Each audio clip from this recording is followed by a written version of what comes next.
the afternoon. A second group of 100 Tokyo firefighters is joining the first 140-member group at the site. Using a special vehicle that can project water from a height of 22 meters, members of the first group sprayed seawater on the number 3 reactor's storage pool for spent nuclear fuel rods. The storage pool has lost its cooling function, raising the risk of a massive radiation leak. Officials say a total of 60 tons of seawater was successfully sprayed into the building during a 20-minute operation early Saturday morning. There's a pressing need to cool fuel at the Daiichi nuclear power plant, so workers are carrying out an unprecedented operation to restore the supply of electricity there. The problem started at the plant after it lost the power to keep feeding the reaction and storage pools with water. When the cooling systems shut down, experts immediately began looking for ways to connect the plant to outside power sources. A number of options were considered. Experts have decided on an idea that came to them in an emergency drill conducted at the number 5 reactor last November.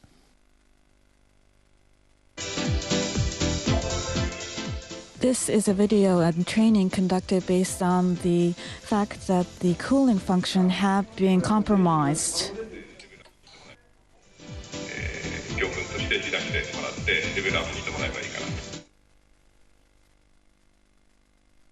But this time around, it wasn't one reactor, but all 6 that lost power.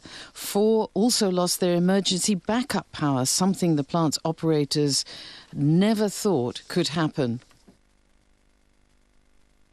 Ryuichi Shimada, professor at the Tokyo Institute of Technology, says nobody had ever expected problems on this scale.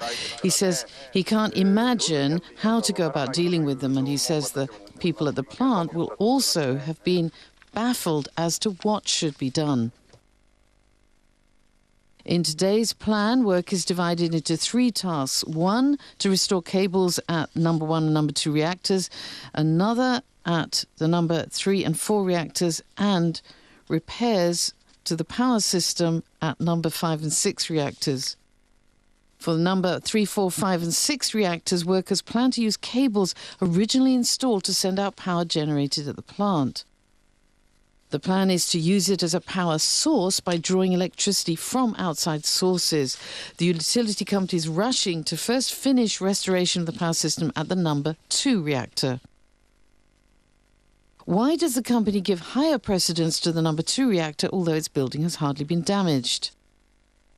The Nuclear and Industry Safety Agency official says it's because the building is undamaged. It's difficult to put water into it from outside. He says it's necessary to restore the cooling system by repairing the power system. About 20 people are working on the number 2 reactor. Electricity from outside power sources reaches the reserve transformer on the ground. A power cable is to be laid over a distance of 1.5 kilometers to reach a temporary transformer near the reactor building. Workers plan to lay the cable through the buildings of the number 1 and 3 reactors to connect it to another transformer in the number 2 reactor. This way, they plan to send electric power to all 6 reactors. Restoration work at the damaged plant faces a number of problems. The biggest issue is how to shield workers from radiation. Radiation of 10 millisieverts per hour has been observed near the number 1 reactor and 15 millisieverts per hour near the number 2 reactor. This Tokyo Electric Power Company official says the operation must be carried out based on levels of radiation observed in place. Workers involved are required to put on protective gear. The maximum tolerable amount of radiation each worker is to be exposed to during one stint is set at 100 millisieverts. It's hard work carried out in the dark, in a race against time. The restoration of power does not resolve the whole problem. Most of the motors and switchboards at the plant have been submerged by the tsunami and they cannot be used. Thorough examination must be carried out to determine whether there is a leakage of electricity and whether some machines and switchboards remain usable. If there are problems, work is necessary to replace unusable motors with new ones and rearrange the joints of the switchboards. The Nuclear and Industrial Safety Agency says 2 reactors at the Fukushima Daiichi nuclear power plant are resuming cooling functions.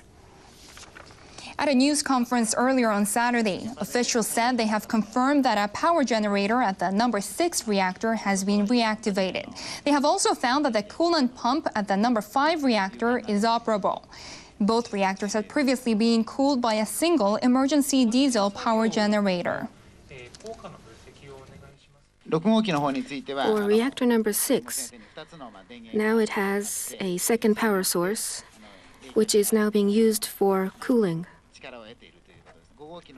For reactor number 5, there is a pump now working, and this is getting power supply, and so cooling is now possible with existing facilities.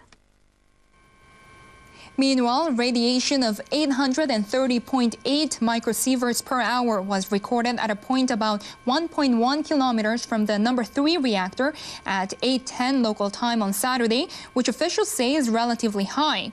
The level gradually decreased to 364.5 microsieverts by 9 a.m. The World Health Organization has said radiation levels outside the evacuation zone in Japan are not harmful for human health. Outside the 30-kilometer radius, there have been very low levels of radiation measured. And we understand, of course, the concern of people living outside the 30-kilometer radius that they might be affected. But the evidence so far, the radiation levels measured, would say that there's little public health danger from the radiation there. So if you're living in Tokyo or Yokohama metropolitan area or further afield, there is little public health risk. WHO spokesperson Gregory Hartl was speaking at a regular news conference in Geneva on Friday. He said the WHO finds no public health reason to avoid travel to Japan except to the affected areas or to recommend that foreign nationals leave the country. Some countries are encouraging their citizens to leave Japan or are moving their embassies from Tokyo to Osaka. Referring to an examination of Japanese food imports by some countries, he said he cannot imagine that any food from the quake-damaged areas could have been delivered since the tremor. He said he concludes that there is no risk of exported Japanese food being contaminated with radiation. 1 week has passed since the magnitude 9 earthquake hit northeastern Japan. The number of dead has reached over 7,000, the worst ever death toll in a natural disaster in Japan since World War II. Nearly 20,000 are still missing. Japan's National Police Agency says 7,197 deaths have been confirmed, and over 18,000 people remain unaccounted for. The death toll exceeds that of the Great Hanshin earthquake in 1995, which killed 6,434. More than 280,000 people are taking shelter, mainly in 3 prefectures in the Tohoku region, northeastern Japan. Many of the shelters are short of food, water, and other essential supplies. Relief efforts are being hampered by a shortage of fuel for trucks and ambulances. Evacuees in the shelters are facing chilly weather. Weather officials warn that high tides are likely to last for 1 week from Saturday. Some ground levels in quake-hit areas have sunk, leaving coastal areas vulnerable to flooding. But officials say the threat from tides is not like that from a tsunami, as people will have time to act given that sea levels will increase gradually. We earlier reported that a man had been miraculously rescued 8 days after the massive earthquake and tsunami hit eastern Japan. But as it turns out, the man escaped the initial disaster, went back to his home in Miyagi Prefecture, and fell unconscious. 2階にですね、布団にくるまった状態でいました。体調ちょっと衰弱したような感じでしたね。Self-Defense Force personnel found the man in his house in Kesenuma City on Saturday. He told rescuers that he left after the first tsunami, but then returned home and fell unconscious. The man in his 20s is being treated at a hospital. Doctors say he sustained no major injuries. It's not only the earthquake and tsunami that has caused massive damage. Fires carried along by the surging water also wreaked havoc. The destructive power of this triple threat has alarmed disaster management experts. NHK footage of Friday's tsunami shows an unlikely combination of water and fire. In fact, the water here carries 4 separate blazes. Moving as fast as the tsunami, they set other objects on fire along the way. What's causing these blazes? The water swept up many cars. The waves also tossed big ships around. The vessels and cars carry engine fuel. And ports have large oil tanks like this one. 海には油でしょうか。海には大量の油が流れ出ています。 A small spark can start a blaze that could spread quickly. Many coastal towns were on fire. Shigeo Takahashi studies multiple disasters. The footage confirms what he had feared might happen in a worst-case scenario. We may call them tsunami fires, a new warning. Massive fires may follow right after the destructive force of tsunamis. This footage comes from Ofunato City in Iwate Prefecture. Minutes after the tsunami strikes, the town is ablaze.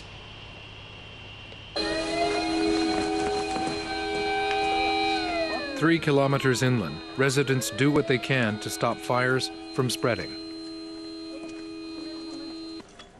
Volunteers plug fire hoses into the hydrants.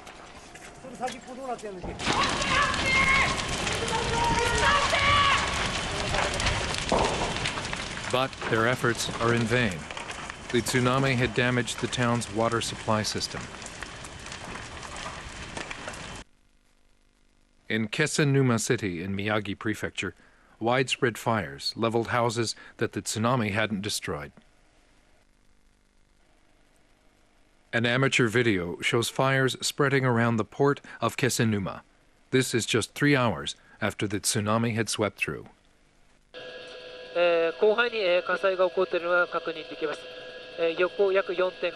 At about 8 p.m., the self-defense forces flew over the area, looking on as the fire engulfed hillside communities. Residents say the first sign of the big fire started 5 hours after the quake. In just 2 hours, multiple fires were recorded across town. Firefighters had no effective way to combat the raging blazes.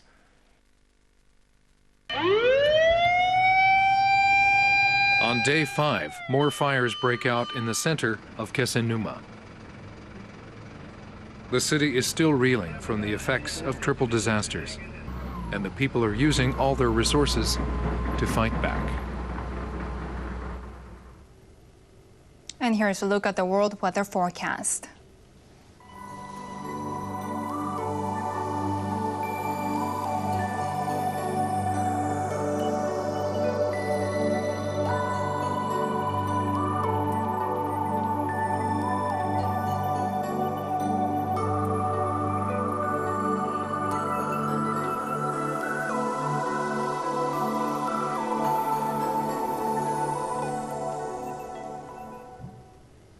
And we wrap up with images of fire.